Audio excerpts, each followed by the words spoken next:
La Corporación Ciudades y Pauta les da la bienvenida a este encuentro con candidatos a gobernador por la región metropolitana.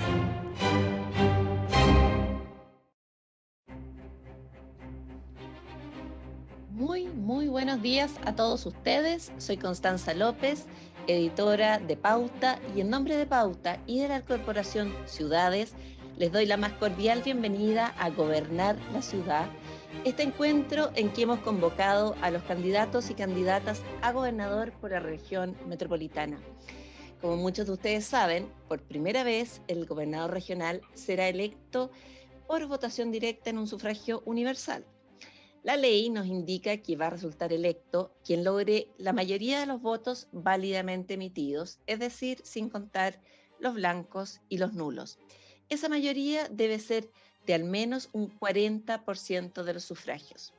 En caso de que ninguno de los candidatos logre el porcentaje de sufragios requeridos, o sea, el 40% o más, habrá una segunda vuelta entre los dos más votados. Hoy, martes 6 de abril, a las 9:01 de la mañana y a poco más de 5 semanas de las elecciones, 2 candidatos y 4 candidatas a gobernador o gobernadora por la región metropolitana están con nosotros para hablarnos de sus principales propuestas, para hablarnos de cómo gobernar la ciudad. Dicho esto, y antes de ir con nuestros invitados de hoy, quiero presentarles a mi compañero en la moderación de este encuentro, al director ejecutivo de Corporación Ciudades, que son nuestros socios estratégicos en este seminario, en esta iniciativa. Les dejo con ustedes a Juan Manuel Sánchez. Juan Manuel, muy buenos días. Muchas gracias, Constanza. Saludo especial a todos los candidatos y candidatas y a quienes nos están siguiendo en este debate. Contarles que para la Corporación Ciudades organizar este debate junto a Pauta es una gran oportunidad para conocer la opinión de quienes postulan a gobernar la ciudad, en el convencimiento que será el inicio de un camino que permitirá cambiar el mapa de la desigualdad socioespacial y mejorar el bienestar territorial de sus habitantes. Para ello les quiero presentar a los candidatos y candidatas que nos acompañan hoy, y antes comunicarles a todos que anoche, y debido a un problema personal, el candidato del Partido Republicano, Rojo Edwards, quien estaba confirmado para hoy, se excusó de participar, y que Pablo Maltés, el candidato del Partido Humanista, no respondió a esta invitación. Por lo tanto, quienes nos acompañan hoy son Natalie Yoñán Pacheco, del Partido Ecologista Verde y representando a la lista de ecologistas independientes; de los regionalistas verdes, Ricardo Javier Martínez Valencia, de la Federación Regionalista Verde Social; del Frente Amplio, Karina Loreta Oliva Pérez, del Partido Comunes; Unidad Constituyente, representada por Claudio Rego Larraín, del Partido Demócrata Cristiano; de Chile Vamos, Catarina Parot Donoso, de Evópoli; y finalmente Fresia Mónica Quilodrán Ramos, de Unión Patriótica, representando también a Unión Patriótica. Muy bienvenido a todos los candidatos y candidatas de parte mía y de parte de Pauta también. Muchas gracias por su tiempo y por estar aquí hoy día. Ahora viene la parte en que tengo que hacer de bruja y comentarle un par de reglas del juego antes de comenzar. Para cada una de las respuestas les iremos dando la palabra en orden alfabético de la A a la Z, y en la segunda pregunta en orden inverso. Cada uno va a tener 1 minuto para responder. Son 6 candidatos y candidatas, por lo tanto, les pedimos ser rigurosos y comprensivos con los tiempos, de modo que de aquí a unos 90 minutos, como máximo a las 10:30 de la mañana, hayamos tenido espacio para conocer las propuestas y posiciones de todos ustedes en igualdad de condiciones. English learning platform for kids ages 2 to 8. A ver, tenemos un problema, un audio por ahí colado, ya se fue. Juan Manuel. Juan Manuel, ¿está por ahí? Constanza, entonces el orden en el que vamos a hacer las preguntas es entonces partiendo en orden alfabético por Natalie Yoñant, Ricardo Martínez, Karina Oliva, Claudio Rego, Carolina Parot y Fresia Quilodrán. Exacto. Y la pregunta siguiente a la inversa. Partimos con la primera pregunta, ¿no? Muy bien. Para comenzar, y reiterando las instrucciones de Constanza en 1 minuto, que va a ser calculado sigilosamente, queremos pedirles que nos cuenten qué harán en los primeros 100 días de resultar elegidos gobernadora o gobernador. Partimos entonces con Natalie Yoñani. Tu minuto. Bueno, primero que todo, agradecer esta invitación a este importante espacio. Gracias por la coordinación también. Y bueno, los primeros 100 días vamos a celebrar la primera noche y luego, ¿por qué? Porque este cargo es tan importante y ha estado tan invisibilizado, porque la gobernadora regional es la representante de la ciudadanía, es un cargo histórico que por primera vez se elige, donde nos tenemos que hacer cargo del desarrollo económico, social y cultural de la región, además del ordenamiento territorial. Entonces vamos a comenzar inmediatamente a trabajar en lo que es la Estrategia Regional de Desarrollo 2021 al año 2030, donde los principales focos tienen que ver con todo lo que es la urgencia del cambio, tanto social como climático, como ambiental, y comenzar a ordenar la casa, que en este minuto es un desorden bastante terrible. Vamos a declarar la región en emergencia climática. Esto significa, es una decisión, una declaración de intenciones que nos permite llevar una serie de medidas, entre ellas el plan de ordenamiento Yo tu minuto, territorial Natalia. ambientalmente sustentable. ¿Tienes un relojito por ahí como para ir viendo? Me parece que, no sé. Pero ya los pasamos, solamente para que tengas Bueno, claridad que es bien cortita la respuesta, lamentablemente, porque tenemos una batería interesante de consultas que queremos pero hacer. eso es, ordenar la casa. Muy bien. Ricardo Martínez, su minuto. Gracias, Juan Manuel. Bueno, primero que todo, nosotros en los primeros 100 días vamos a escuchar, gestionar, articular y movilizarnos para aportar a la región. La pandemia tiene afectado no solamente la región metropolitana, sino que todo Chile. Vamos a trabajar en medidas económicas para poder establecer ayuda a los pequeños comerciantes. Vamos a atacar la delincuencia y el narcotráfico a través de mesas de diálogos provinciales, lo anterior en coordinación con el delegado presidencial. Vamos a crear unidades de auxilio inmediato para ir en ayuda directa de las mujeres y menores de edad cuando estos sean víctimas de violencia de cualquier tipo. Vamos a crear y ampliar la red de alcantarillado y colectores de aguas lluvias, invertir en colectores en zonas precordilleranas para salvaguardar a los habitantes, sobre todo San José de Maipo, perseguir por vías administrativas, civiles y penales a quienes usen vertederos, sitios eriazos y creen basurales y vertederos ilícitos. El agua como valor ambiental, derecho humano y bien común con seguridad hídrica. La vivienda como un derecho y no un sueño para todos los habitantes de la región. Esas serían nuestras primeras medidas dentro de los primeros 100 días de gestión, Juan Manuel. Muchas gracias, Ricardo. Te mantuviste dentro del límite de tiempo. Karina Oliva, su tiempo. Hola, muy buenos días para todas y todos quienes están acá. Gracias por la invitación, Juan Manuel. Primero vamos a partir con un plan de reconstrucción por la pandemia, es decir, medidas directas para que vaya a la familia y a los trabajadores y trabajadoras y comerciantes que se han visto afectados durante esta crisis, sobre todo por el abandono del gobierno.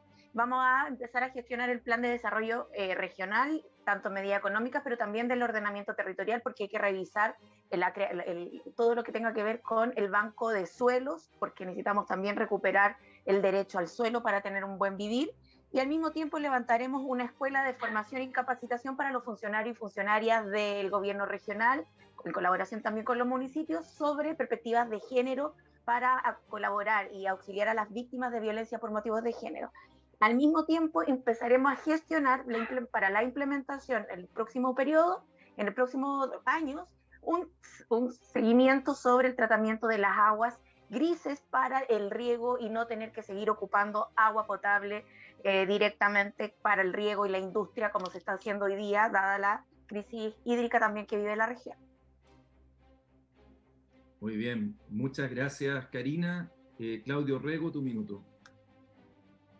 Bueno, buenos días a todas y a todos. Oye, Santiago es la región más desigual y más grande de todo el país. Y además donde hay problemas que son acuciantes en materia de seguridad, de ordenamiento territorial y también de medio ambiente. Mis tres primeras medidas van a ser las siguientes. Primero, convocar a un consejo regional o crear el Consejo Regional de Seguridad, incorporando a los 52 municipios, a las policías, fiscales y también al delegado, para formular una estrategia regional integral de prevención del delito que se pueda ejecutar en los próximos 4 años. Eso supone el concurso de todo el mundo.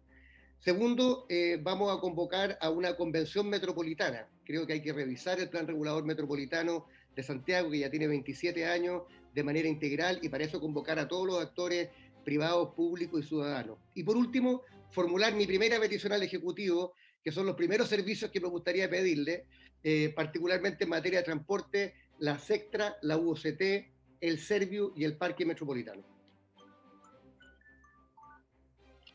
Muy bien, muchas gracias, Claudio. Le quedaron 10 segundos, se los repondremos más adelante. Oye, en mi reloj, deberían poner, oye, Juan Manuel, deberían poner un relojito para que todos supiéramos, porque yo tenía el mío, me marcó 1 minuto, pero bueno. Vamos a preguntarle a nuestros técnicos si es posible. La verdad es que el reloj todo el tiempo, durante 1 hora y media, se hace un poco agobiante, por eso no lo pusimos, pero vamos a ver si lo implementamos dentro de los próximos minutos. Ok. Pero se agradece la síntesis, candidato. Carolina Parot, su minuto, para las 100 primeras medidas, o 100 primeros días para sus medidas. Buenos días a Constanza, a Juan Manuel. Juan Manuel, mi nombre es Catalina. Buenos días a todos los candidatos y candidatas, también a la invitación de Radio Pauta. Bueno, yo quisiera, en primer lugar, creo que los primeros 100 días tienen que ver un poco con el diagnóstico que uno tiene de los grandes problemas de la región metropolitana. Y uno de los grandes problemas aquí, sin duda, es el hacinamiento y el déficit habitacional. Por lo tanto, dentro de los primeros 100 días, y ya lo he dicho públicamente, vamos a pedir rápidamente el traspaso del Serviu. Eso nos va a significar tener herramientas que nos permitan ir y avanzar rápidamente en la solución de los problemas de muchas familias que hoy día están sufriendo y que se ha visto en esta pandemia, que es una desigualdad que no podemos seguir tolerando, porque incluso tanto la salud como la vida están en riesgo en zonas donde el hacinamiento y las malas condiciones del entorno hacen que realmente la desigualdad sea muy profunda. En segundo lugar, claramente la delincuencia es una preocupación transversal en todas partes. Sin embargo, también aquí tenemos una desigualdad enorme entre las comunas. Por lo tanto, lo primero que haremos será crear este fondo que va a ser para prevenir la delincuencia, que irá destinado directamente a los municipios que no tienen los recursos para enfrentar esta tarea, que como municipios otros sí tienen. Porque no es lo mismo que te afecte un delito en Las Condes que te afecte en La Pintana. Y tercero, un plan de recuperación urgente para las familias que han perdido sus trabajos y para todas aquellas pymes que se han visto afectadas también por esta pandemia. Ok, gracias, Catalina. Le pido disculpas por el cambio de nombre. No, no importa. Es un lindo nombre en todo caso. Son cosas que suceden en vivo. Le damos un minuto a Fresia Kilográn. Bueno, en saludo a todos y todas. Muchas gracias por la posibilidad de participar en esto. En realidad, lo que siempre he venido planteando es que nosotros como gobernadores tenemos que trabajar, además con los consejeros regionales, con los alcaldes, los concejales. Y en estos primeros 100 días me gustaría hacer una fiscalización de lo que ha sido el trabajo del Consejo Regional sobre las situaciones de la región metropolitana. Aparte de proponer un programa de emergencia que apoye a todas las pymes que han surgido o pequeños negocios que han surgido en los tiempos de pandemia. Y esto obviamente acordados con el gobierno central, porque se trata de traspasar financiamiento a costo cero, o sea, con tasa cero, para estos emprendimientos. Y lo otro es la fiscalización de todo lo que ha sido la política en la región metropolitana en salud, vivienda y educación. Además de convocar a un congreso metropolitano junto a las entidades que ya nombré, a la sociedad civil organizada para desde ahí generar un plan de desarrollo regional. En esto invitamos a todos los actores posibles. Muchas gracias, Fresia. Entonces, fiscalizar y convocar a un seminario, a un encuentro, a un consejo, a varios actores. Constanza, para la siguiente pregunta. Varios de ustedes, candidatos y candidatas, han mencionado ahora en esta oportunidad, en esta primera vuelta y en entrevistas y declaraciones anteriores, el tema de la falta de atribuciones que tiene actualmente el cargo de gobernador, y eso es efectivo. Ustedes mismos, por ejemplo, han priorizado en sus planes el tema de la seguridad, pero la realidad es que en materia de seguridad prácticamente no van a tener herramientas hasta el momento, tal como está la ley. Mi pregunta es, ¿qué va a hacer cada uno de ustedes de resultar electo para conseguir mayores atribuciones para ejercer su rol? Concretamente, porque por supuesto que eso está en las intenciones de todos ustedes, porque hay ahí un déficit en la ley, ¿no? Pero ¿qué piensan hacer en concreto para hacerse de mayores atribuciones? Vamos a ir ahora en inverso, entonces partimos contigo, Fresia, tu minuto. En cuanto a las atribuciones, en realidad algo pasó. ¿Me escucha? Te estamos escuchando perfectamente. Ya, Adelante. disculpa. En cuanto a las atribuciones que tenemos, cierto, en varias situaciones, o sea, en varias intervenciones el gobernador tiene pocas atribuciones, sobre todo el metropolitano, porque además está el gobierno central muy presente en la región metropolitana, pero de todas maneras, uno puede ir haciendo propuestas, por ejemplo, en materia de seguridad. Todo lo que tiene que ver con seguridad tiene que ver con prevención, ¿ya? Y ahí, por ejemplo, el rol de la prevención que puede jugar la región metropolitana es muy importante, no solo en términos de buscar financiamiento, sino que también de intervención a partir de planes de desarrollo como yo soy psicóloga, pienso inmediatamente la intervención en términos de salud mental en la población afectada por la violencia de los delitos, pero aparte también de intervenir en las familias, por ejemplo, que tienen familiares que intervienen en el delito, ¿no? Gracias, Fresia. Por lo tanto... Ya nos pasamos un poquito de tu minuto. Disculpa.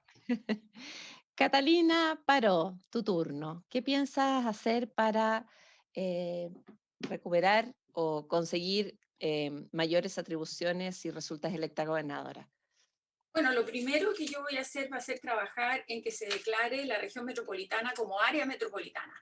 Eso inmediatamente le da un rol y un rango a la tarea del gobernador que es gigantesca, porque le aumenta sus facultades en materia tanto de planificación urbana, porque el plan regional metropolitano pasa a tener una intervención fundamental, el gobierno regional, y además de eso le permite todo lo que es la definición de las plantas de tratamiento de basura, etcétera. Pero además vamos juntos, a pesar de que yo no comparto el hecho de que se diga que tenemos pocas atribuciones. Yo creo que tenemos atribuciones, tenemos recursos, tenemos facultades para hacer los cambios, pero igual creo que es un proceso. La descentralización es un proceso y por lo tanto vamos a crear una secretaría técnica para preparar el traspaso de atribuciones y para solicitarlo.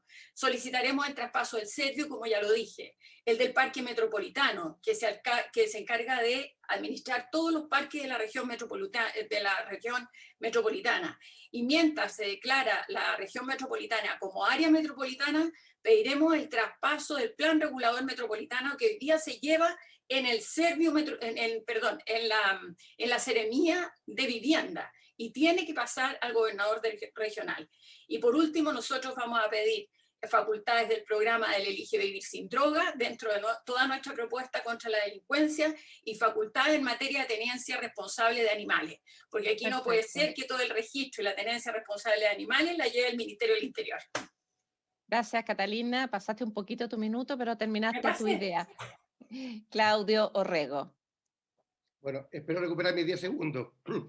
Oye, recuperamos los 10 segundos. Dale. Yo creo que a ver, en materia de gestión de la región metropolitana con la actual legislación, no cabe ni el populismo ni el derrotismo. ¿Ah? El populismo es el que dice, mira, no importa no tener plata, no tener nada, lo voy a hacer todo, como si uno fuera un presidente de la República, cosa que no es efectiva, y otro, el derrotismo, el que dice, no se puede hacer nada.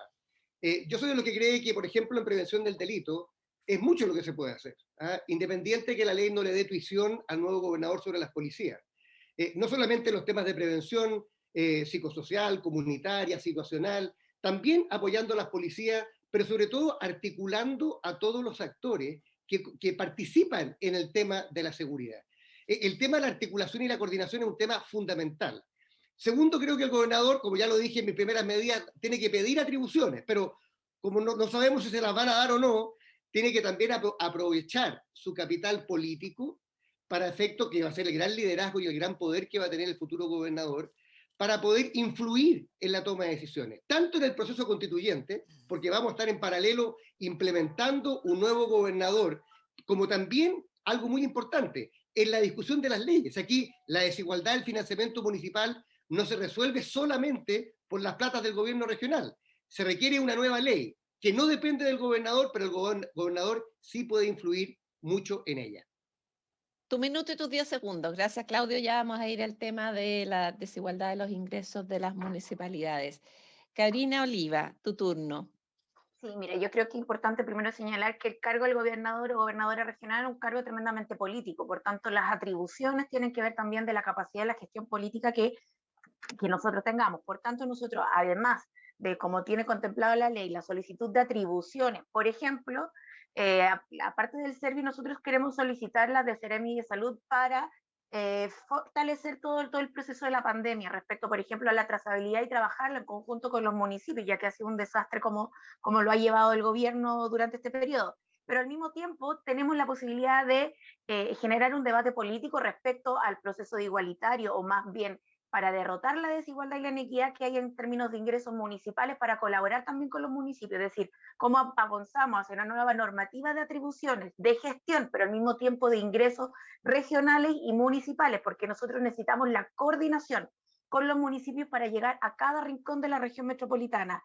Por tanto, necesitamos al mismo tiempo ser colaboradores en la gestión del proceso constituyente, que va a definir una nueva cancha, nuevas reglas, y también la distribución del poder. Uno de los elementos esenciales de la reforma de esta ley es la descentralización, pero también la desconcentración del poder. Por tanto, el rol del gobernador, sobre todo de nosotras como gobernadora regional metropolitana, que va a ser el cargo electo con segunda mayor votación después del presidente de la República, puede incidir definitivamente en la política de la región. Muchísimas gracias, Karina. Ricardo Martínez, tu minuto para el tema de las atribuciones.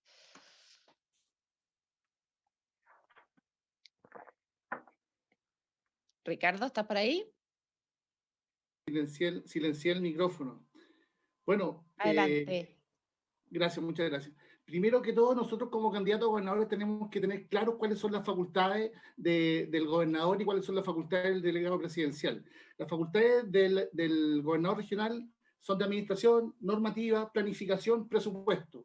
Las facultades del delegado presidencial son de seguridad, coordinación y supervigilancia.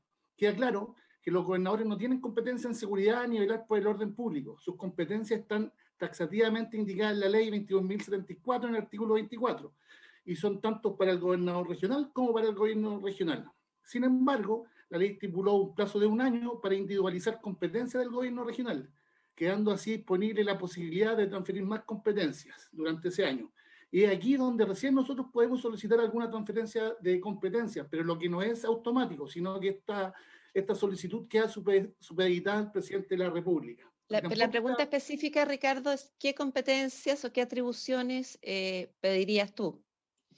Bueno, las atribuciones para corregir o modificar el plano regulador, competencias para poder atacar de una manera eficiente el narcotráfico y la delincuencia.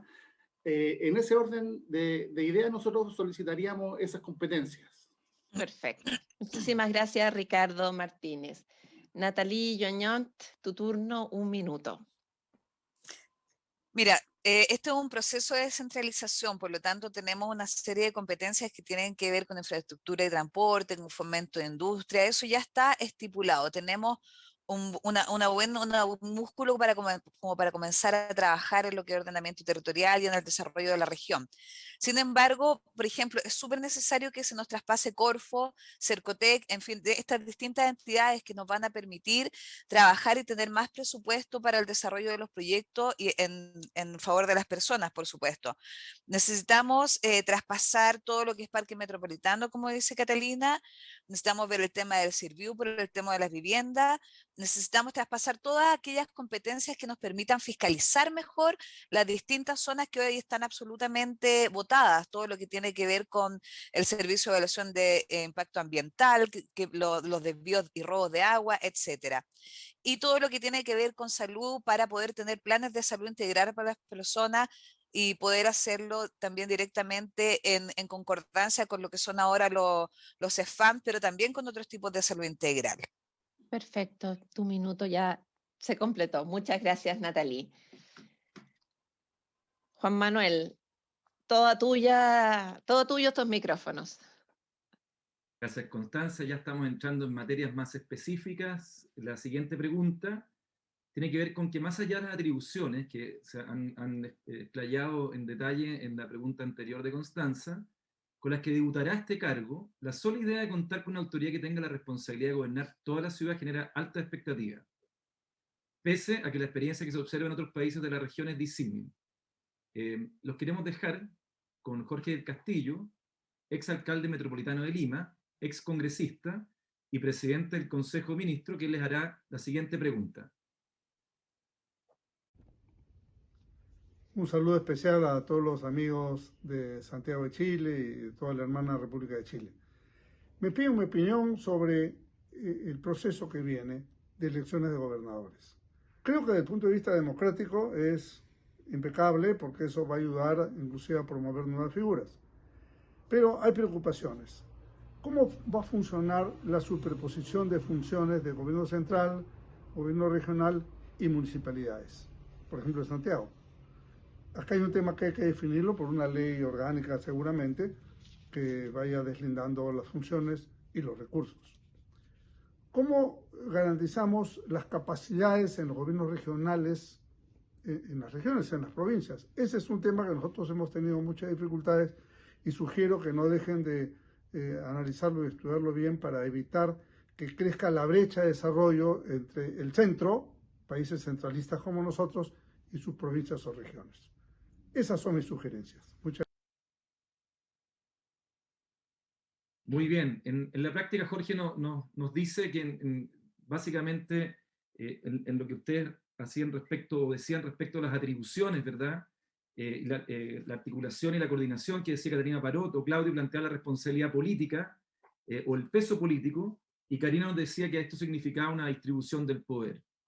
La pregunta en concreto es cómo abordarán la relación con los alcaldes, el gobierno central y el delegado presidencial para lograr una coordinación que se traduzca en una gestión ágil y oportuna. En un minuto, su respuesta, candidata Natalie Lloñant. Ya, déjame poner el iniciar. Ya, ahí sí. Bueno, aquí quería aclararle un poquito un punto a Catalina Parot que habló de las áreas metropolitanas. Las áreas metropolitanas en realidad son zonas que nosotros tenemos que identificar dentro de la región, que sean conurbadas y que sean continuas en cuanto a construcción. Tú puedes declarar, por ejemplo, un área metropolitana con 2 o 3 comunas. Y con esa área metropolitana tú vas a tener una relación directa con los alcaldes en la concordancia de todo lo que se requiere y se desarrolle para ese pueblo específico, ¿ya? Segundo, vamos a tener relación directa con los alcaldes, vamos a tener un comité también consultivo con la sociedad, o que ahora se le está llamando comité regional de la sociedad civil, y además todo lo que pueda dirimir en un overlap, en un tope de competencias, Contraloría va a estar ahí atento para dirimir esa situación. Así que está pensado esto bastante bien para que no suceda. Y aquellas partes esas competencias que quieran mantener de un lado o de otro, eso también entre el Congreso, el presidente y este constante golpear de la moneda que vamos a tener, también tenemos que ser capaces de poder aclararlo. Muchas gracias, Natalie. Su minuto, Ricardo, respecto a este tema de cómo se puede generar una mejor coordinación para actuar rápido y eficientemente. Gracias. Bueno, yo creo que estas son consecuencias de leyes mal hechas, ¿ya? Porque acá vamos a tener, yo creo, 2 o 3 escenarios de dificultad en el momento de gobernar. Porque en la actualidad el gobernador regional o las autoridades metropolitanas hacia arriba miran hacia el presidente de la República y a los ministerios. Hacia abajo se entienden con los seremi y con los alcaldes. ahora no hay ningún tipo de problema porque los gobernadores son designados. Pero ¿qué va a pasar cuando, por ejemplo, un gobernador no sea de la misma coalición del gobierno de turno? Ahí se van a generar bloqueos y se van a generar otro tipo de problemáticas que este punto yo creo que no se discutió en el Congreso. Por lo tanto, ahí a través, como decía el colega del Perú, vamos a tener que trabajar en otra ley orgánica constitucional para poder modificar esa situación. Desde mi punto de vista, las atribuciones que tiene el delegado presidencial deberían ser parte del gobernador regional y derechamente eliminar la figura del delegado presidencial. Esa es mi opinión respecto a ese tema. Muchas gracias, Ricardo. Karina Oliva, su minuto. Muchas gracias, Juan Manuel. Mira, creo que es importante decir que el grave problema que señala el invitado de Perú, que hacía la pregunta, es el hecho del nivel de concentración de la política y del poder que tienen autoridades y poderes del Estado. Por tanto, hoy día el gran problema que tenemos en Chile, no solo con el gobierno regional, es el exacerbado presidencialismo que parece monárquico respecto a las atribuciones y tareas que tiene. Los municipios, por otra parte, son espacios y autoridades que tienen muchas tareas que desarrollar, pero poca capacidad y poca habilidad y poco presupuesto. No poca habilidad, sino que más bien poco presupuesto. Y el gobierno regional queda entre medio, con poco presupuesto, pero también muchas tareas de gestión. Por tanto, lo más prioritario que tenemos que hacer primero es distribución, tanto de poder como también de los recursos. Tenemos municipios además muy ricos y otros muy pobres. Lo mismo pasa con las regiones. Necesitamos un proceso de integración tanto social como política, de cada una de las áreas y competencias e instituciones públicas. Y por otra parte, la participación de la ciudadanía y de las autoridades de manera mancomunada. Para eso se requiere evidentemente una actualización de la norma durante este proceso constituyente que le entregue más recursos y más competencias tanto a los municipios como al gobierno regional y que termine con la cohabitación de la tarea regional entre el delegado o delegada o el gobernador o gobernadora regional. Nosotros desde ahí nos vamos a ir agudizando nuestra disputa también política, porque nos parece que es importante la distribución del poder y no la concentración ni del poder económico ni del poder político. Muchas gracias, Karina. Efectivamente, las grandes dificultades que tiene nuestra actual forma de actuar sobre el territorio tienen que ver con la coordinación. Parte de eso es lo que plantea nuestro colega o nuestro invitado del Perú, Claudio Rego, su minuto. Bueno, yo creo que aparte de este engendro que es este delegado en cohabitación con el gobernador, tenemos una región que es probablemente la más fragmentada de Chile, no solamente por tener 52 municipios, sino que también por tener los ministerios que intervienen en el territorio sin coordinarse entre ellos. En ese sentido, yo apuesto mucho al liderazgo político del nuevo gobernador. Creo que siendo la máxima autoridad democrática de la ciudad, va a tener prevalencia, más allá de lo que diga la ley, respecto a la coordinación de todos los actores, tanto municipios como ministerios. Yo también apuesto a que la fuerza centrípeta que tiene hoy día el trabajo territorial, es decir, que fuerza a los actores a ponerse de acuerdo, prevalezca por sobre la disputa de competencias con el delegado. Si esto se transforma solamente en una disputa con el delegado, va a ser un desastre para este proceso de descentralización regional que estamos iniciando. Y por último, creo que el debate constituyente va a ir también marcando una línea de cómo debiéramos orientar esta separación de competencias. Pero insisto, el liderazgo político para coordinar, articular, creo que va a prevalecer por sobre las limitaciones legales. Muchas gracias, Claudio. Catalina, ¿es constitucional la forma de resolver esta, digamos, posible superposición de competencias? Mira, yo creo que en primer lugar quiero concordar con quienes han señalado que aquí esto va a depender mucho del liderazgo político y del objetivo que tenga puesto en su cabeza quien resulte electo gobernador. Si realmente esto se entiende como una figura política que entra en conflicto con cualquier otra y se busca en el fondo, por ejemplo, llegar o utilizar este cargo para llegar a una senatorial o para llegar a una presidencial, etcétera, obviamente los conflictos se van a generar, existan o no existan problemas de base. Pero sí, efectivamente, esta ley se puede perfeccionar, y se puede perfeccionar en la Constitución, en el debate constitucional, y se puede perfeccionar también a través de la ley. Yo creo que el gran problema aquí es que el delegado presidencial tenga a su cargo los seremis, porque ahí es necesario separar seguramente cuáles seremías podrían entrar dentro de lo que es el orden público y cuáles debieran estar dentro de lo que son las gestiones propias del territorio, que son las que corresponderían llevar a manos del gobernador. Hay algunas tareas que incluso hoy día la ley les entrega tanto al gobernador como al delegado presidencial, que son, por ejemplo, todas aquellas que tienen que ver con prevención de catástrofe. Ahí ya hay una fuente de conflicto que vamos a tener que resolver por medio de la modificación legal o de establecer rápidamente la separación en la Constitución. Pero yo creo, y aquí concuerdo, en que la forma en que esto se enfrente va a ser muy determinante. Aquí tenemos que poner, esta región está en una situación urgente, está en una situación gravísima. Si nos ponemos aquí con temas de política chica, esta cuestión se va a transformar en un conflicto tras otro. Tenemos que verlo como una oportunidad para resolver los temas de medio ambiente, de delincuencia, de vivienda, etc. Muchas gracias, Perdón, Catalina, pero el entusiasmo me hace que me exceda. Hay una situación de emergencia que requiere entonces de poner al servicio de la ciudadanía una cantidad importante de servicios. Por último, Fresia Quilodrán, ¿cómo se puede hacer una gestión eficiente con 52 alcaldes que tendrán que compartir el mismo territorio con la autoridad regional? Su minuto.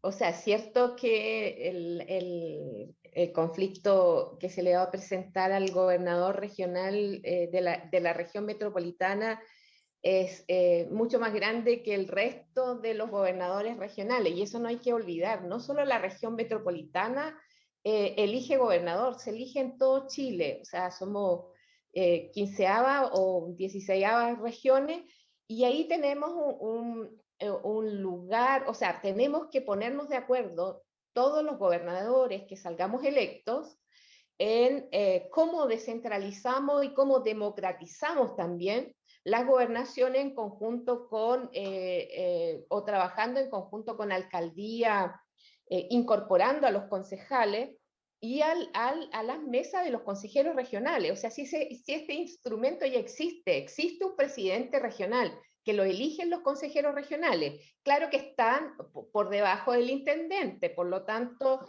ahí también hay una cohabitación entre oposición, porque muchas veces hay más oposición dentro de los consejos regionales, con el intendente que es oficialista.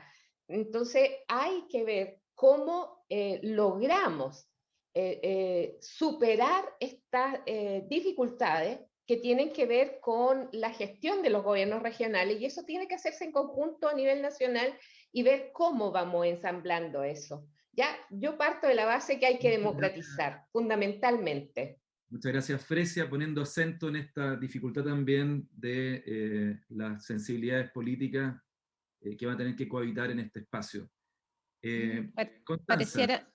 Pareciera que finalmente la muñeca política y el liderazgo político van a resultar claves, así como también va a resultar clave los resultados de la votación de alcaldes respecto de quién sale elegido gobernador, si va a tener más alcaldes de cercanos a su sector o menos. Ahí solo el tiempo dirá cómo se va a ir dando ese escenario. Son las 9:38 y estamos en pauta en esta conversación, en este encuentro que hemos llamado Gobernar la Ciudad, junto a candidatos y candidatas a gobernador por la región metropolitana, un encuentro organizado por Pauta y por la Corporación Ciudades. Yo quiero invitarlos a ir a otro tema.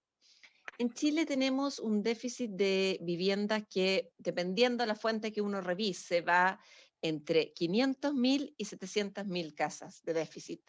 Pero como mínimo y con urgencia necesitamos 500.000 de casas, como lo dejó de manifiesto la semana pasada el Catastro 2021 que entregaron Techo Chile y la Fundación Vivienda. Estamos hablando de 969 asentamientos ilegales de condiciones súper precarias en que viven 81.643 familias. Ustedes lo saben bien, no les estoy diciendo nada nuevo. Lo que quiero preguntarles es cómo piensan contribuir cada uno de ustedes, si son resultados electos gobernador o gobernadora, cómo piensan contribuir a mejorar esta situación y sobre todo a acelerar la respuesta que tenemos que darle a esas 81.600 y tantos familias. Fresia Kilodrán, partemos por ti en esta ronda. En realidad es una de las catástrofes sociales más grandes que quedaron en evidencia en el tiempo de la pandemia, es justamente el tema de la vivienda, por los hacinamientos y eso, o sea, los catastros que se han hecho quizás no han tomado la dimensión, por ejemplo, de cómo las familias originales tuvieron que recibir a sus hijos con sus familias para pasar el tiempo de pandemia por la pérdida de trabajo, ¿no? La política de vivienda en Chile, como es subsidiaria, ha tenido una serie de deficiencias, y esas deficiencias tienen que ver con las postulaciones al subsidio habitacional. Entonces tenemos, por ejemplo, que se ha ido mejorando un poquito la norma de ¿cómo se llama?, de la participación o la inscripción para los subsidios habitacionales con este subsidio de integración, pero todavía no es suficiente eso, porque estamos viendo que hay 69 asentamientos que son las famosas tomas de terreno y la construcción ¿cómo se llama? Fresia, me vas a tener que disculpar, pero vamos en 1 minuto 10. Yo sé que no has terminado la idea, pero se acabó tu tiempo. A ver si tenemos un momentito después para que completes tu planteamiento. Catalina Paró, en 1 minuto. Bueno, ¿Cómo vas a contribuir, cómo piensas contribuir desde el rol de gobernadora a mejorar la situación de los campamentos y del déficit de viviendas? Bueno, yo creo que lo primero aquí es no volver a repetir los errores que se cometieron en el pasado, que por tratar de resolver el problema de la vivienda creamos realmente situaciones que han sido una catástrofe social. Por lo tanto, aquí las políticas de vivienda, por eso es tan importante que el Servio se integre a la gobernación, porque aquí se puede hacer una política de vivienda, una política habitacional integrada, que no solamente vaya a resolver el problema de la vivienda, sino que considere a las personas, considere a la familia, considere a los jóvenes, considere el entorno. Para eso tenemos las oportunidades de terrenos que son del Servio y que están como sitios eriazos. Tenemos terrenos que son fiscales y que están abandonados en lugares críticos, que podrían realmente transformarse en proyectos integrales de habitación. Tenemos las herramientas del Servio que nos van a permitir licitar, comprar, expropiar de forma mucho más rápida, porque no puede ser que las personas sigan esperando 8 o 12 años por su subsidio para tener casas de 30 metros cuadrados y vivir fuera de todos los servicios de la ciudad. Tenemos que aumentar la educación en la región metropolitana también. Muchas gracias, Catalina. Los errores que se han cometido, pero eso, bueno. Gracias.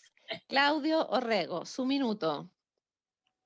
Yo creo que este es un tema en el cual es importante señalar lo que puede y no puede hacer un gobernador. El gobernador hoy día no define políticas de vivienda, no asigna subsidios y no gestiona terreno.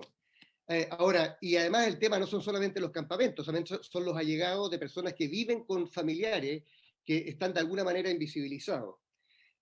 Yo creo que lo primero es entender de que la cantidad tiene que ir de la mano de una solución de calidad, es decir, la localización, el entorno, el barrio es tan importante como la cantidad de viviendas que se pueden hacer. Coincido con todo lo que se ha dicho respecto a la gestión de suelos, que hoy día lamentablemente no va a estar en manos del gobernador. Entonces la pregunta es, ¿qué puede hacer el gobernador? Yo diría, primero, coordinar, sentar en una mesa a los actores locales, a los actores nacionales, mientras no se le transfieren las competencias.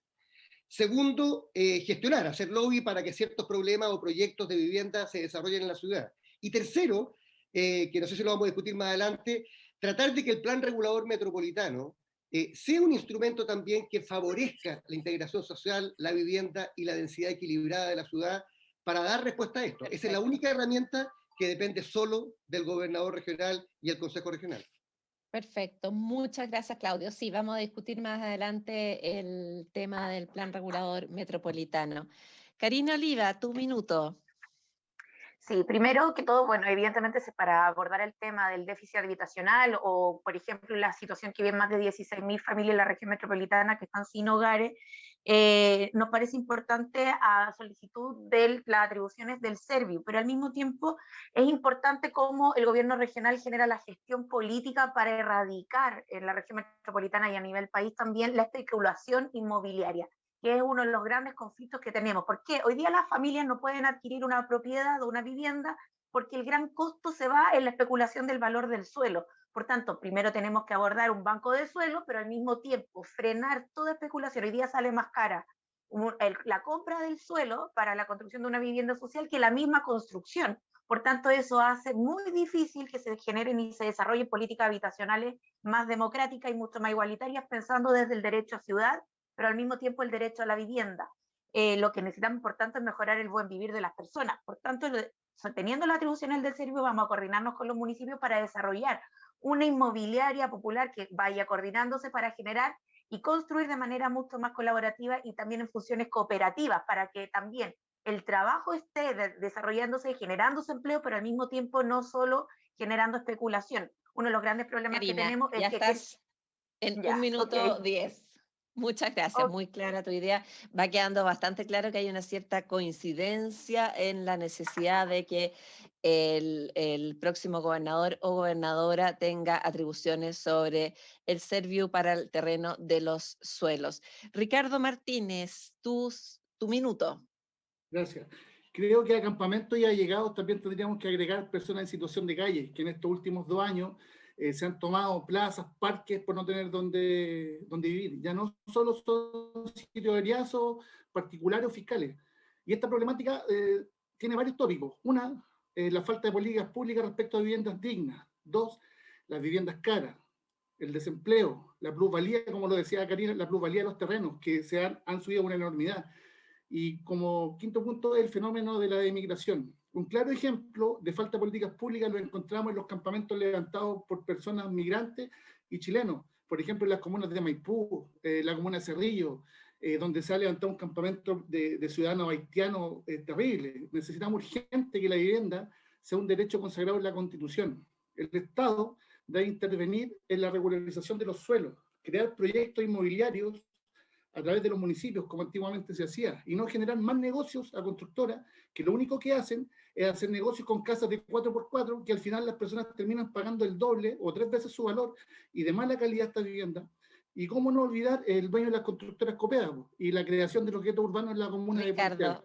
Ya completaste tu tiempo, discúlpame, debo interrumpirte, nos quedó muy claro tu punto, sí, alcanzaste, creo, a especificarlo bien.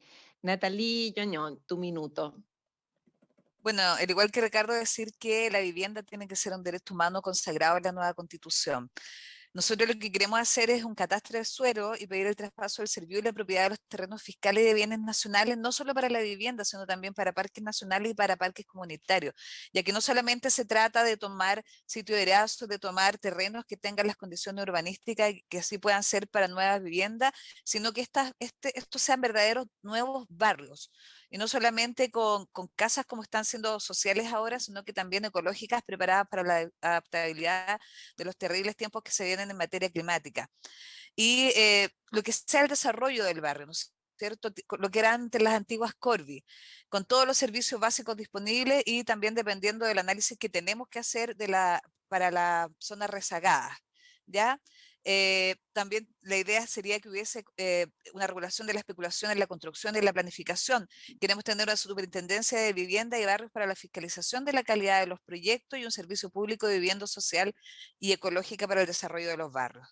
Natalie, muchísimas gracias. Completaste tu tiempo a la perfección y creo que alcanzaste a completar muy bien la respuesta que tenías en tu cabeza. Juan Manuel, la próxima pregunta corre por tu cuenta. Gracias, Constanza. Agradecerle a los candidatos esta maratón rápida de piques cortos, en realidad, para poder mostrar su idea. Queremos abordar una gran cantidad de temas que yo creo que los que están escuchando agradecen para entender qué es lo que están pensando para la región metropolitana, en particular para gobernar la ciudad. Parte importante de la calidad de vida se ve afectada por los tiempos y la experiencia de viaje en los traslados dentro de la ciudad. En Santiago, por ejemplo, 5 comunas concentran la oferta de empleo, por lo que son el destino obligado en la hora punta, provocando que muchos trabajadores destinen hasta 4 horas diarias en desplazarse. Los quiero dejar con el subsecretario de Planeación de la Secretaría de Movilidad de Ciudad de México, el arquitecto chileno Rodrigo Díaz González, quien les hará la próxima pregunta. Los efectos de la pandemia en el sistema de movilidad de una ciudad todavía son inciertos. Sin embargo, se prevé un aumento fuerte en el uso de modos de movilidad privados, ya sea motorizados, como por ejemplo automóvil o motocicleta, o no motorizados, bicicleta, pero también un aumento en la caminata. Todo esto aparejado a un aumento explosivo en los servicios de reparto de último tramo. Ante esto, una ciudad como Santiago, que ya tiene un 50% de sus viajes en modos motorizados privados, puede enfrentar un crecimiento explosivo de la congestión vehicular.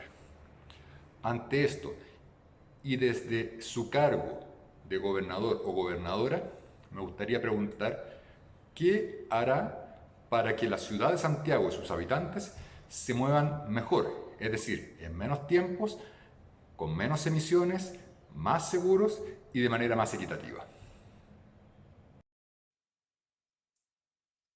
Muy bien, Rodrigo nos pone ante la posibilidad, en la existencia en Ciudad de México de un gobierno de la ciudad. ¿Cuál sería entonces las medidas que tomarían? Partimos en orden inverso con Nathalie Ñoñant. Su minuto. Bueno, cuando hablamos de transporte hablamos de dos grandes oportunidades que este cargo no puede dejar pasar. La primera de ellas tiene que ver con la urgencia de concretar un sistema de movilidad cero emisiones que contemple trenes eléctricos hacia desde los sectores rurales que permitan conectarse con otros sectores, como por ejemplo la comuna de Pirque, donde hay algunos sectores que hoy pasa una micro hoy día. La idea también es disminuir los tiempos de traslado y mejorar la calidad de vida de las personas que puedan ocupar este tiempo para vivir. Ya que sabemos que Santiago no es la región metropolitana, también necesitamos una descentralización dentro de la región. Queremos tranvía eléctrico en el centro de Santiago y otros sectores, como ocurre, por ejemplo, en la ciudad de San Francisco, que además sean íconos turísticos. Fortalecer el transporte público eléctrico de calidad en conexión con el metro, bien planificado a través de un servicio público de coordinación y transporte metropolitano. Queremos concretar sistemas de ciclovías integrados con ciclovías de calidad y que no sigan muriendo ciclistas. Y la idea es ir quitándole paulatinamente espacio a los vehículos particulares que tienen que pasar una transición hídrica y eléctrica. La infraestructura también que facilite el traslado de las bicicletas como vagones especiales en el metro y otros trenes. La idea es terminar con esta segregación por transporte, tener el derecho a la ciudad y el derecho a movilizarnos dentro y fuera de la región, de la parte rural y la parte urbana, para salud mental también, no solamente para temas de trabajo. El minuto de Ricardo Martínez respecto a este sistema de transporte que parece ser de toda lógica que tenga una mirada más bien global de la ciudad en su conjunto. Su minuto. Bueno, hoy en día no es posible que un vecino de Tiltil o de Alhué se demore más de 2 horas en llegar o venir a la comuna de Santiago. Hay poca inversión en calles alternativas a la autopista. Hay caminos laterales o caminos que acortan de una comuna a la otra que no han sido intervenidos, no han sido pavimentados. Yo creo que la inversión en ese sentido hará descongestionar las autopistas, ¿ya? En las horas puntas también autorizar a los automovilistas a que usen las vías exclusivas de los Transantiago. No puede ser posible que en las horas puntas la autopista, o sea, las vías exclusivas del Transantiago anden desocupadas y al lado, en las carreteras o en las calles alternativas, tenemos tacos kilométricos. Por ese lado yo atacaría el tema de poder ocupar por ahora, en horas punta, las vías exclusivas del Transantiago. También necesitamos con urgencia apurar el proyecto de Melitren. Todas las personas que vienen de Melipilla, Talagante, Peñaflor, Padre Hurtado, Mayor, o los intermedios, la única alternativa que tienen para poder llegar a Santiago Centro, a sus trabajos, es a través de la autopista El Sol, que en más de un año tiene trabajos paralizados en el camino de Melipilla, que está en las mismas circunstancias. Hay que hacer inversión urgente en vías. Eso, gracias Ricardo. Son mis propuestas. Ambos han planteado la idea de conectar mejor la zona rural de la urbana. Sin embargo, esta idea que plantea Ricardo por utilizar las vías exclusivas nos da para comentar, Karina, en su minuto, esta otra idea distinta que es la pirámide invertida de la movilidad, donde más bien el incentivo, la caminata, el ciclo, etcétera, y en último término el del automóvil, podría ser también otra de las estrategias, tal como lo planteaba el colega desde México. Su minuto. Sí, me parece importante primero decir que el problema del transporte es el reflejo de la mal distribución de la riqueza que tiene la región. Sabía que el parque automotriz de la región metropolitana sea el más grande, uno de los más grandes de América Latina, y los que genera también y provoca tanta contaminación.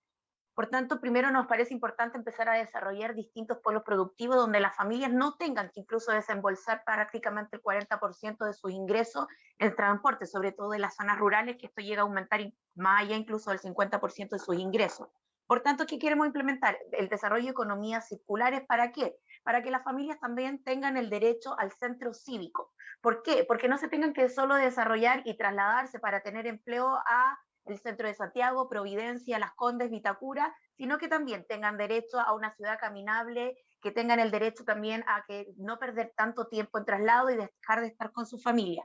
Por tanto, necesitamos atribuir, generar mayor competencias para desarrollar infraestructura pública en los espacios locales, en cada comuna. Hay comunas que no tienen centro cívico, hay comunas que sus municipios están sobre una autopista. Eso demuestra no solo un problema de planificación, sino que tiene también un problema de cómo estamos mirando el desarrollo. Nosotros queremos una ciudad donde haya un centro cívico y que las familias se puedan desplazar a los 15 minutos caminando, pedaleando, pero también descontaminando la región, y eso significa fortalecer empleo y desarrollo más bien local, de economías circulares, sobre todo desde una perspectiva de género, y que las mujeres puedan desarrollarse sin complejos, sin problemas, sin límites, como hoy día le pone la ciudad, solo además siendo en mayoría jefas de hogar. Por tanto, el derecho al centro significa un derecho también al transporte más justo y más igualitario. De comentar más esa idea que está rondándose harto tiempo respecto a la ciudad a los 15 minutos, de una idea de, más bien, la estrategia que usted plantea, Karina, es disminuir los viajes, fortaleciendo nuevas centralidades dentro de la ciudad. Claudio Rego, ¿qué opinas de esa idea? ¿Y qué opina también de cómo se podría gestionar de mejor manera el transporte en la ciudad?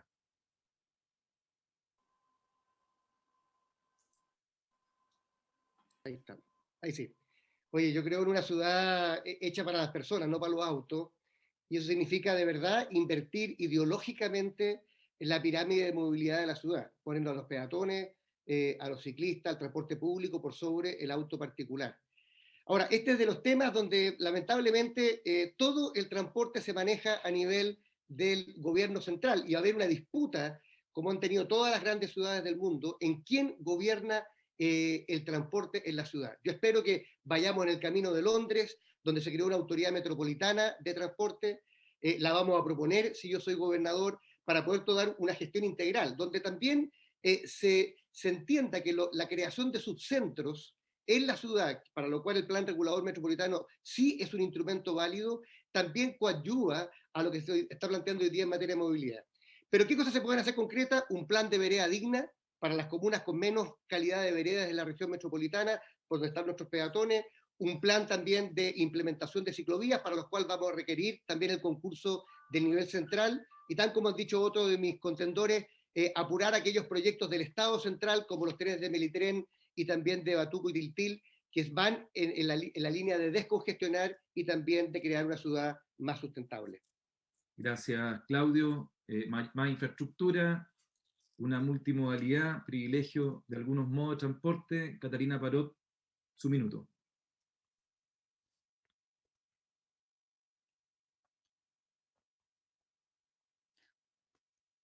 ¿Está silenciada, Catalina? Catalina está silenciada. Perdón, ahora sí, cuento desde ahora. Ya, yo creo que lo primero es necesario ampliar la red del transporte público. No puede ser que Colina, Chicureo, Batuco, Lampa, etcétera, estén fuera de la red del transporte público. Ahí es necesario ampliar esa red y es posible hacerlo desde la región metropolitana. Aquí hay una gran oportunidad cuando se nombra un gobernador para poder mirar esto de forma integrada. Segundo, yo no puedo estar más de acuerdo con Karina Oliva, porque lo que dice Karina Oliva significa que las personas del 50% de la región metropolitana destinan su gran tiempo a trasladarse hacia la otra parte de la región metropolitana para ir a trabajar y después de vuelta a la otra región metropolitana. Entonces, son demasiados tiempos que se pasan en el transporte público y que lamentablemente se pierden para la calidad de vida. Tercero, no estoy de acuerdo con no hacer convivir los distintos modos de transporte que hoy día existen. Existe el peatón, existe la ciclovía, que es necesario hacerla, mejorar veredas, mejorar la ciclovía, pero también permitir que los automovilistas, que a veces tienen su auto, que hoy día no es un lujo, es un medio de transporte de las personas, a veces para trabajar, pueda convivir también con alguna idea, por ejemplo, como la que dio nuestro amigo Ricardo, que me parece que es interesante. Y por último, decirle a Natalia que tiene toda la razón de que es necesario hacer subsidios y hacer fondos para que todos los taxis colectivos que se puedan sumar a la red del transporte público puedan tener un subsidio para transformar sus autos en autos que realmente sean compatibles con el medio ambiente. Muchas gracias, Catalina. Parece que parte del debate tiene que ver también con este aumento explosivo del parque automotriz. Fresia Quilodrán, sí. ¿Cuál es su propuesta para el transporte de la ciudad? Un minuto. Bueno, en realidad todo tiene una conexión con el cambio de un modelo de desarrollo económico del país. Por lo tanto, es muy importante que se tome en cuenta que estamos en un proceso también de discusión constitucional que tiene que enfrentar todo este tipo de temas. Es cierto que la región metropolitana y la ciudad, fundamentalmente las comunas del Gran Santiago, están llenas de automóviles privados, o sea, de transporte privado. De hecho, si uno ve la cantidad de tacos que se arman en las horas punta, es impresionante. Pero también tiene que ver con la falta de política de transporte público, y los que se han hecho no han dado un resultado positivo, todo lo contrario. Por lo tanto, concuerdo que hay que aumentar el parque de buses eléctricos, hay que aumentar los trenes de conexiones hacia las comunas que están fuera del Gran Santiago, o sea, las comunas más bien, ¿cómo se llama?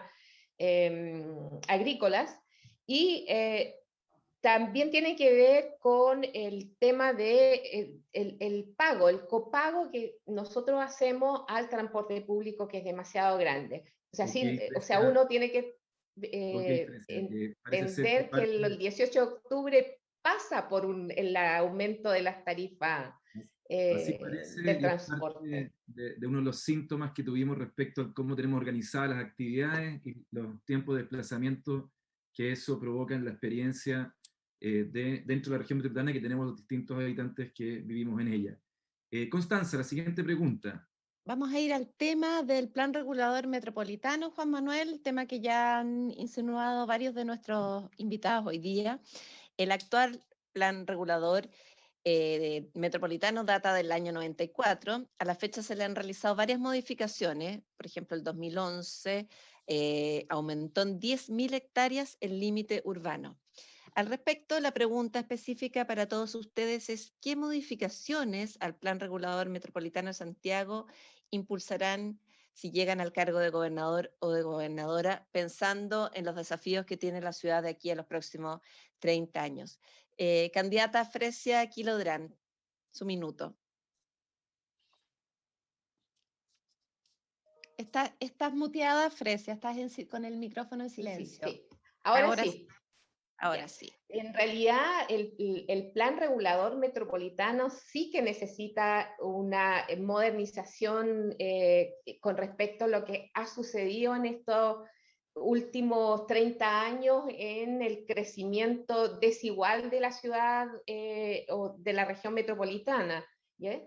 En realidad, entiendo que cada municipio tiene el derecho de proponer planes reguladores para ir mejorando la calidad de vida de las personas que viven en esos territorios.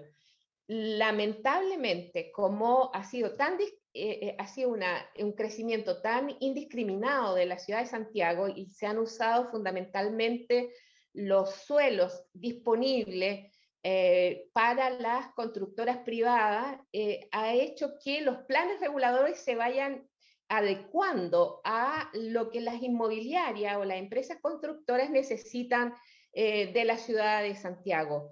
Por lo tanto, exige obviamente de que el gobernador junto a los alcaldes hagan una propuesta concreta para, ¿cómo Muchas se llama?, gracias, tener Fresia. una armonía Gracias, en Fresia. la... Completaste tu minuto y un poco más, y es el turno de Catalina Paró.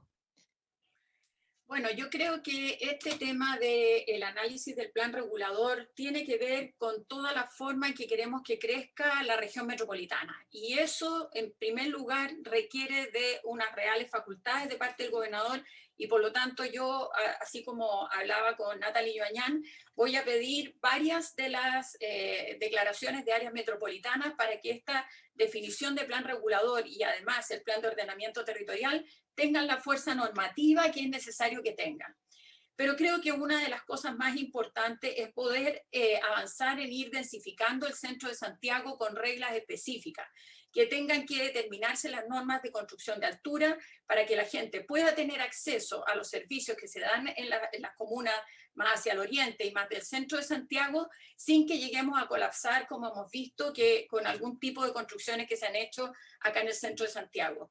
Y el resto yo creo que vamos a convocar a una comité de urbanistas, de ambientalistas, de gente que realmente pueda colaborar en el diseño de un plan de desarrollo urbano de la región metropolitana en el largo plazo, que como digo, pueda tener el carácter normativo, pero pueda ayudar a desarrollar los cuellos de botellas que tiene hoy día la región metropolitana.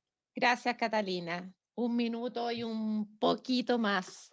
Don Claudio Orrego. Claudio, su tiempo. Bueno, de las pocas cosas en las cuales no tenemos que pedir atribuciones y que sí depende del gobernador regional es esta, el plan regulador metropolitano. Y tampoco es necesario declarar ningún área metropolitana, porque la verdad es que abarca todo el área metropolitana de la región hace 27 años. Ahora, ¿cuál es el problema? Que esta fragmentación que hemos hablado de la región metropolitana hace que hoy día tengamos yuxtapuestos distintas visiones de ciudad. Cada comuna es una isla, es un archipiélago. Y no se construye ciudad. Es un pastiche. Entonces, lo que termina ocurriendo hoy día es que tenemos que tener un plan regulador que tenga principios que sean homogéneos: equidad territorial, sustentabilidad ambiental, integración social, densidad equilibrada. Eso deberían ser principios para toda la ciudad. Ahora, no podemos hacerlo todo del plan regulador metropolitano. Por ejemplo, las condiciones urbanísticas siguen siendo definidas por los planes reguladores y yo soy de los que creo que eso debería cambiar y deberíamos establecer la posibilidad que el plan regulador metropolitano de Santiago definiera al menos condiciones urbanísticas en torno a las infraestructuras de transporte metropolitanas. Ahora, ¿cómo se hace esto? No con una comisión de expertos. Esto se hace con una convención metropolitana que involucre a todos los actores para hacer de verdad el plan regulador metropolitano para los próximos 40 años de manera participativa y democrática. Gracias, Claudio. Muy bien, muy Mateo con tu tiempo. Karina Oliva.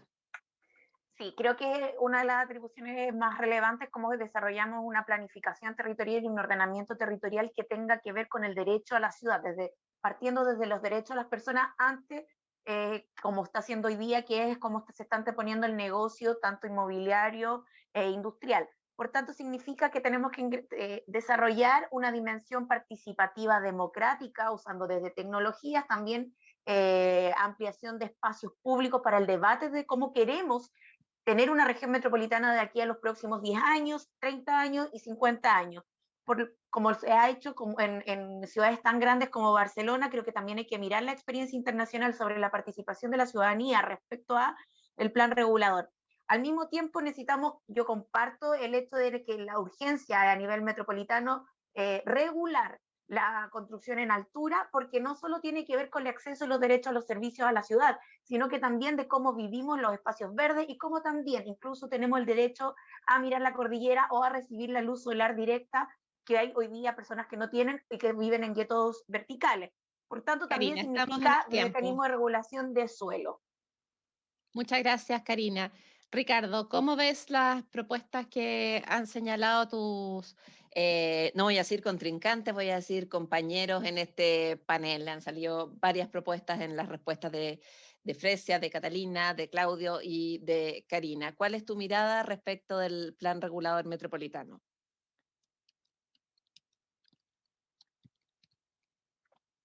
¿Estás mudo, parece, Ricardo? Más bien muteado, porque mudo no creo. Muteado. Ya. Como bien decía Claudio, y como lo había indicado yo anteriormente, aquí habría que hacer uso de las facultades que tiene el gobernador regional, que son las de planificación.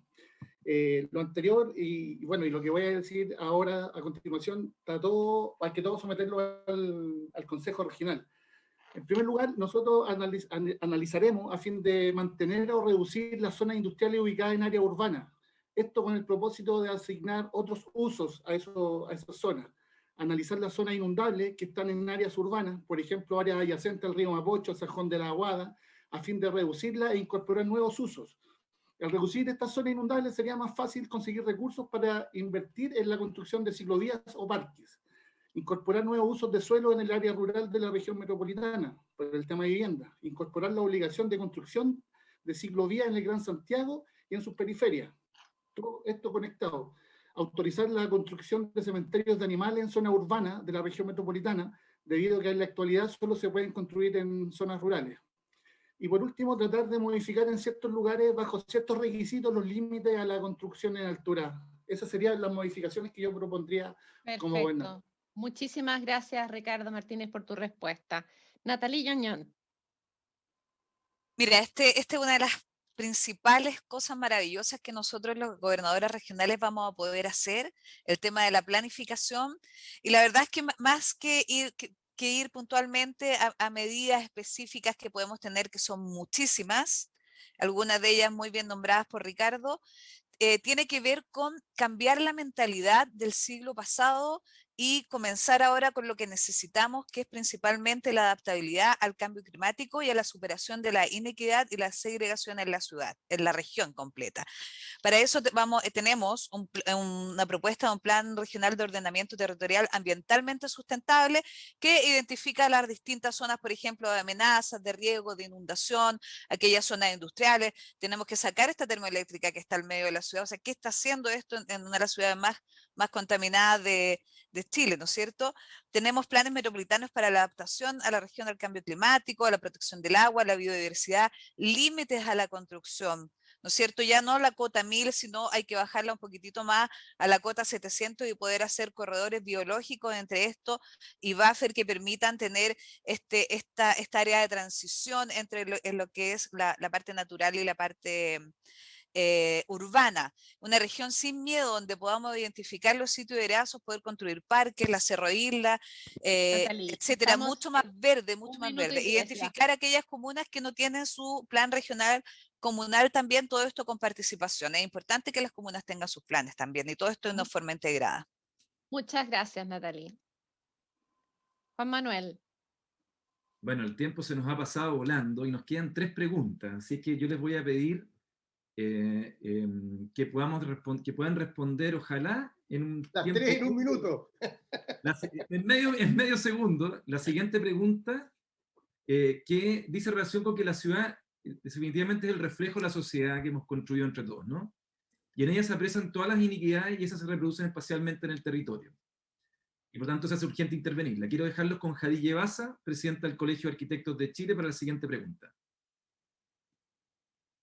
En mi calidad de presidenta del Colegio de Arquitectos de Chile, saludo a quienes postulan al cargo de gobernador regional por Santiago y agradezco la oportunidad de conocer vuestras propuestas programáticas respecto de un tema tan importante para nuestro gremio como lo es la planificación urbana y territorial. En base a ello, me gustaría saber ¿cuál es su propuesta para avanzar en una ciudad más equitativa que aborde los problemas de vivienda social y de consolidación de barrios con más espacios verdes y espacios públicos de calidad, teniendo presente la crisis sanitaria que estamos viviendo producto de la pandemia y también el estallido social del 2019? En ese sentido, ¿cuál creen ustedes que sería el rol que tendrían arquitectos y arquitectas dentro de su gobernación en esta nueva mirada y nueva planificación? Muchas gracias. Bueno, el desarrollo, la gestión y la administración o el diseño de la ciudad requiere de muchas miradas y muchas profesiones. En concreto le vamos a agregar 3 preguntas o 3 alternativas, de manera que pueda ayudarlos a ser sintéticos en su respuesta.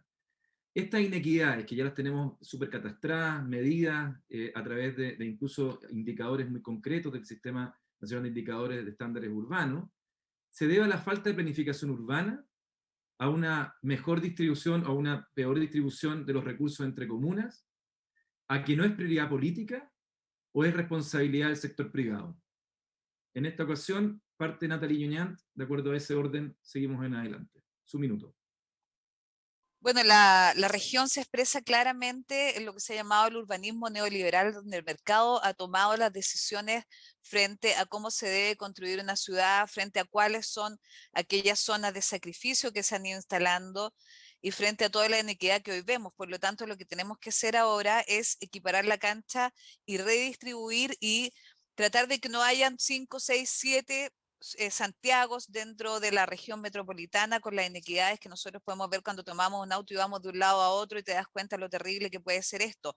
En ese sentido, el Colegio de Arquitectos y Urbanistas es tanto lo que puede aportar, sobre todo lo que tiene que ver en los diseños de los nuevos barrios, en torno no solamente a las viviendas sociales, sino también a la clase media y a los nuevos pueblos y áreas metropolitanas que se vayan construyendo, con diseños de casas que estén preparadas para la adaptabilidad climática, con nuevos espacios más equitativos, no tan pequeños, y todo esto a través de la idea de barrio.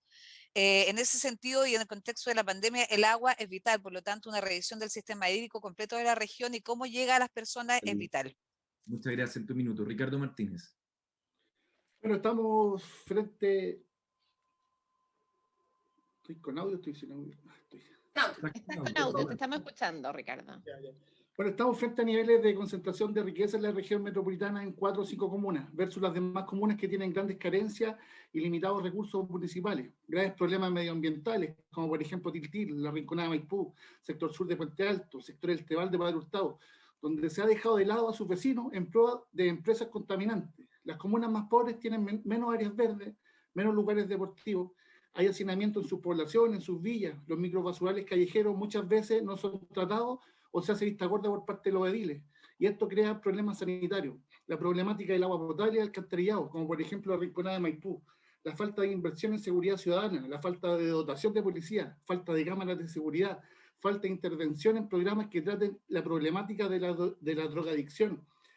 Salvar o rescatar a estas personas de esta problemática nos afecta a todos, es un tema, pero muchos candidatos y muchas autoridades lo tratan como tema tabú, y en definitiva ayudar y dar oportunidad a estas personas resuelve un problema de salud pública, el gran problema de conectividad. Y todo esto se, bueno, y con la ayuda de los arquitectos diseñamos... Vamos a tener tiempo después al final y áreas verdes inclusivas. La última pregunta. Ahora pase a Karina Oliva, voy a ser bien estricto con el tiempo. Ya, ok.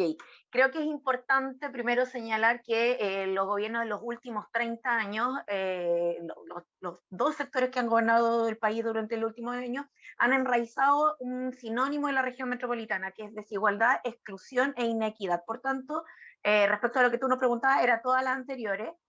Por tanto, lo que nosotros queremos construir y fortalecer trabajando es una decisión política donde la ciudad se vuelva una ciudad segura, una ciudad sin miedo, pero también una ciudad digna y una ciudad justa.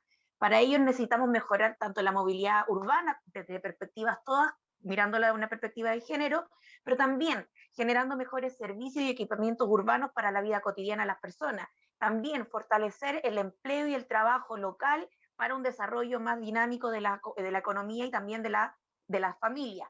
Y también una política y programas de vivienda colaborativo y cooperativo entre instituciones públicas y ciudadanía para que no siga concentrado el rol inmobiliario en la industria privada y que el Estado cumpla un rol con las instituciones, el gobierno regional, el Ministerio de Vivienda y el Servio, que va a estar en manos de este gobierno regional, poder transmitirla de una manera mucho más eficiente a la ciudadanía.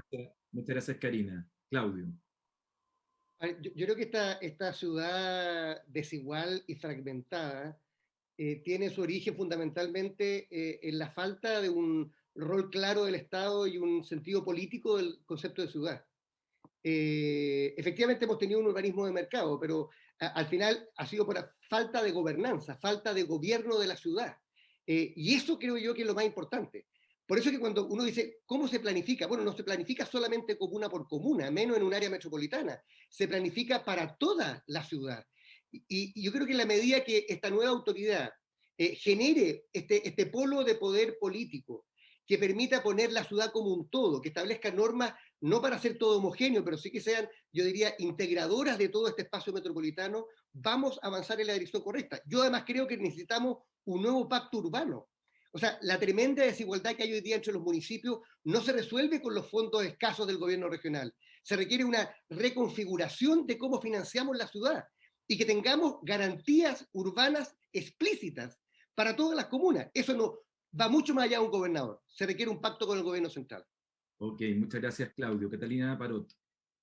Mira, yo lo primero que quisiera decir es que tenemos que separar lo que es el Plan Regulador Metropolitano Intercomunal de lo que es el PROT. Son dos herramientas distintas. Y el Plan Regulador Metropolitano efectivamente lo vamos a tener cuando se declare un área metropolitana, es decir, un conjunto de comunas que comparten ciertas infraestructuras, etcétera. ¿Cuáles son las causas? Yo creo que básicamente había tres. La falta de planificación urbana, es cierto, no existía una autoridad que tuviera esta mirada integrada.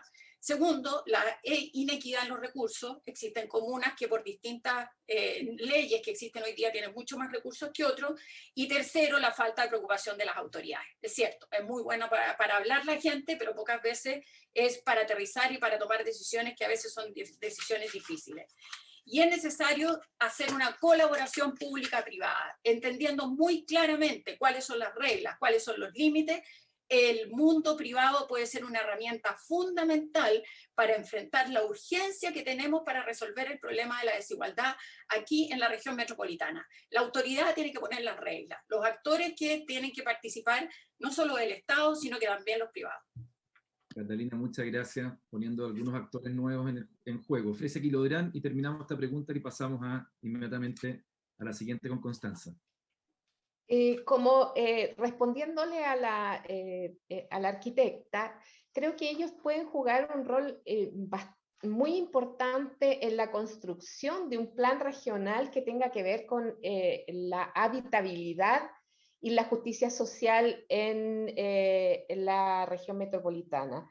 Por lo tanto, estamos o necesitamos en realidad diseñar un plan regional que contemple equidad, justicia social, sustentabilidad y respeto al medio ambiente, en el camino también de la integración y la superación de la pobreza. Por lo tanto, el espacio urbano también representa eso. Si nosotros tenemos una desigualdad urbanística inmensa en lo que son los barrios de los sectores sur de la ciudad de Santiago y los sectores oriente. O sea, hablo de la línea divisoria de la Plaza Baquedano o Plaza Dignidad hoy día, ¿ya? O sea, donde tenemos diseños absolutamente distintos, son países distintos. Entonces, obviamente que la visión de urbanista y de arquitecto es muy importante para la función de repensar la ciudad. Muchas gracias. Alternativas que son posibles para mejorar estas inequidades en la ciudad. Constanza. Son Juan Manuel y queridos y queridas invitadas a las 10 de la mañana con 23 minutos. Estamos muy contra el tiempo. Solo nos queda espacio para una sola pregunta en este encuentro organizado por Pauta y por Corporación Ciudades, que hemos titulado Gobernar la Ciudad. Juan Manuel, te devuelvo la palabra para la última pregunta. Una última pregunta para la cual no necesitan ni un minuto, necesitan una línea: sujeto, verbo y predicado. La pregunta es la siguiente. Hemos escuchado una cantidad importante de propuestas y esas propuestas requieren recursos. Incluso para poder hacer grandes transformaciones, un tema pendiente en nuestra ciudad y en nuestra actual gestión y administración del territorio, la capacidad de hacer transformaciones con proyectos urbanos integrales importantes, como la Ciudad Parque Bicentenario, La Platina, la Niño Interior de Santiago, el proyecto Nueva Alameda Providencia, Corazones de Barrio, planes Cerro Isla, Mapocho Río, etc. El plan de repoblamiento, un nuevo plan para volver al centro, la remodelación de la Plaza Italia, etc. Pero eso requiere recursos. La pregunta a ustedes en esta mañana, y la última del debate, es ¿cuánto cuesta financiar su programa? Vamos a partir en el orden distinto, entonces partimos con Fresia Kilográn. Un minuto.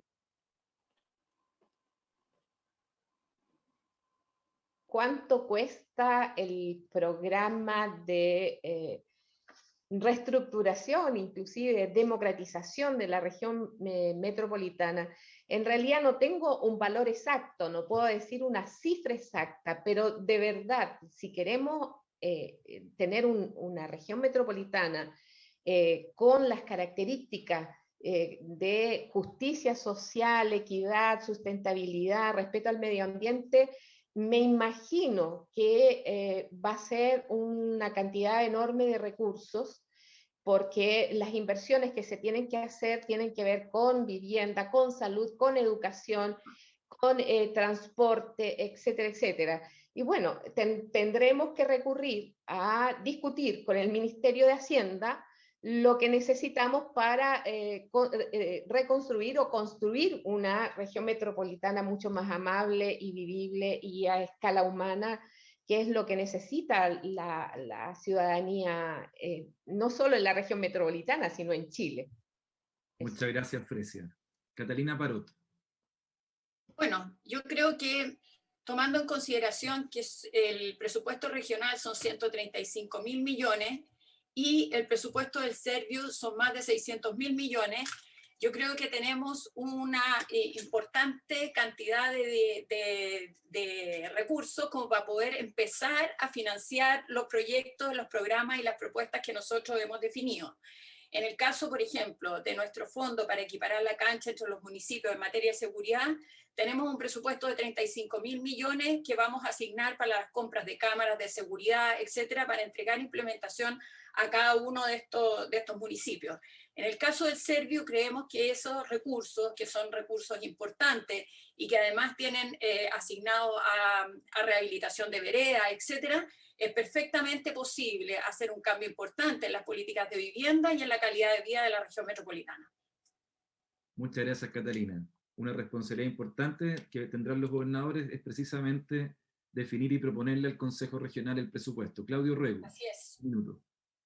Mira, yo no he sacado la cuenta específica, pero te diría que alrededor de 800 millones de dólares en 4 años es lo que hemos pensado en proyectos directos. Ahora, esto es sin todavía tener ningún traspaso de competencia, y esto sin lo que podamos apalancar. Mi experiencia como alcalde es que un buen líder territorial, más que administrar solamente bien su presupuesto directamente, o soñar de que le regalen más plata, es apalancar recursos de otras entidades. Te voy a poner un ejemplo. Nosotros el presupuesto de inversión en Peñalolén era muy bajo, eran 800 millones de pesos al año. Cuando yo terminé mi periodo de 8 años de alcalde, teníamos una cartera de inversiones de 50.000 millones de pesos, multiplicado por casi 60. ¿Por qué? Porque ocupamos los pocos recursos que teníamos para diseñar proyectos que después financiaban ministerios, servicios públicos, inclusive privados. Entonces, la capacidad de articular, de apalancar recursos va a ser, creo que la gran herramienta que va a tener el futuro gobernador para expandir un presupuesto que es muy limitado y que además, le quiero decir a muchos de mis contentores, ya está gran parte comprometido todo este año, para el próximo año, con lo cual hay que ser muy responsable en lo que uno puede hacer y también prometer.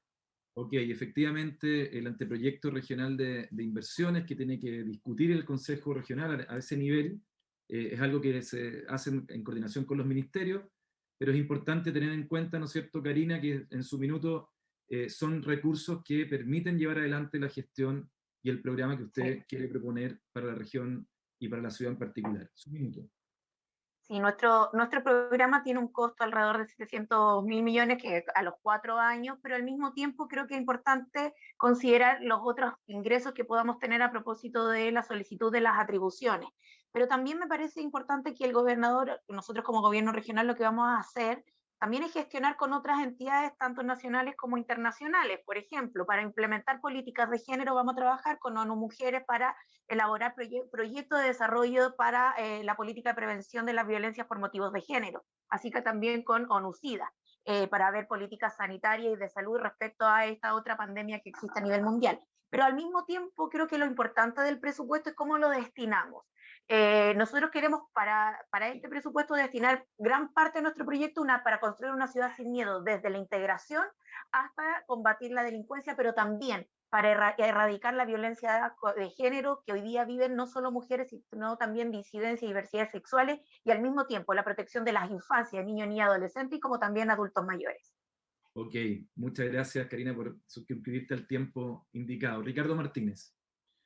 Bueno, sería un poquito irresponsable decir cuánta es la cantidad que nosotros tenemos para poder gastar en nuestro presupuesto, ya que gran parte del presupuesto este año, como lo dijo Claudio, ya está ocupado. Pero para nosotros desarrollar la idea que estamos proponiendo con 60.000 millones de pesos no alcanza para el próximo año que viene. Eso. Ok, gracias, Ricardo. Por último, Natalie Ñoñant, ¿cuánto vale financiar su programa? Mira, Juan Manuel y Constanza, yo creo que esto es cueste lo que cueste. Esto tiene que ver que para superar la crisis de inequidad en la que estamos viviendo, necesitamos superar la corrupción político-empresarial que ha dominado el país durante los últimos 60 años, terminar con las exenciones, que los recursos lleguen, que bajen a las personas, por ejemplo, que no se queden en la corrupción municipal y que terminen los robos en las Fuerzas Armadas, por ejemplo, entre otras cosas. Tenemos varios lugares de donde sacar estos fondos, no solamente a través del Congreso y de la ley pedir un aumento en el Fondo Nacional de Desarrollo Regional, sino también tenemos otras fuentes como venta de muebles y concesiones, convenios de programación, cobros de derechos, desarrollo de actividades productivas, etcétera. Pero lo más importante es que se redistribuyan las platas en este país que están en manos de un 1% o de un 10% y que no bajan a la ciudadanía. Plata hay, pero está en manos de unos pocos. Por lo tanto, cueste lo que cueste para superar esta crisis social, climática en que estamos viviendo y que vamos a empezar a vivir más fuerte.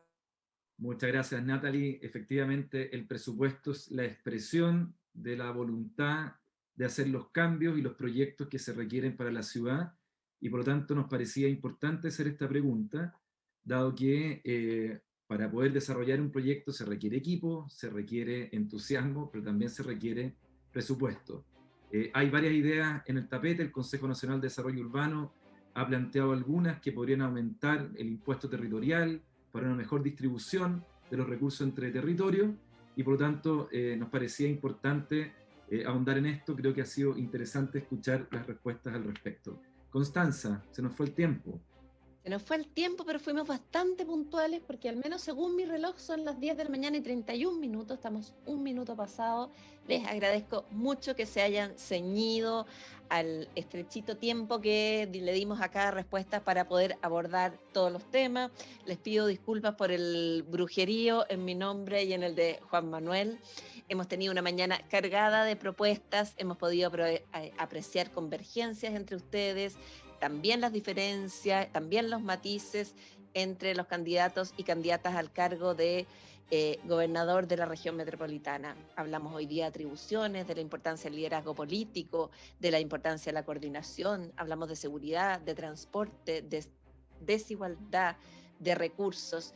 Creo que ha sido una conversación finalmente muy completa, muy lúcida y muy iluminadora para todos quienes nos están escuchando. Les agradezco muchísimo en nombre de Pauta haber estado con nosotros hoy día, esta mañana, en este encuentro que hemos organizado entre Pauta y la Corporación Ciudades. Les deseo mucho ánimo para lo que queda de esta extraña campaña semi-interrumpida por la postergación de la fecha de las elecciones, y que tengan todos ustedes un muy buen día. Juan Manuel, ¿quieres despedirte, me imagino, de nuestros invitados y de nuestros auditores de hoy? Sí, bueno, decirles que el objetivo se ha cumplido, conocer las propuestas en una elección tan importante que tiene que ver con la manera en que nos desempeñamos en nuestra calidad de vida, nos desempeñamos en nuestras aspiraciones, en la que podemos vivir o padecer, disfrutar o padecer la ciudad. Dependerá de lo que ustedes como candidatos, pero luego asumiendo la gobernación, puedan hacer por mejorar las condiciones de esta ciudad. Creo que, como digo, el objetivo se ha cumplido, ha sido rápido, pero también hemos entrado en profundidades y esperamos que esto sirva para informar a los votantes y que vayan a votar ese día por las propuestas que les parecen mejores, y cuídense mucho, que estamos viviendo unos momentos más difíciles de la pandemia. Así que muchas gracias esta mañana por acompañarnos. Chao, gracias a ustedes. Muchas gracias a Muchas todos. gracias por la Gracias a invitación. ustedes. Muy bien. Muchas gracias. Adiós. Gracias, Hasta luego. Constanza. Gracias, Juan Manuel. De nada. En nombre de la Corporación Ciudades y de Pauta, agradecemos sinceramente su presencia y los dejamos invitados a un próximo encuentro.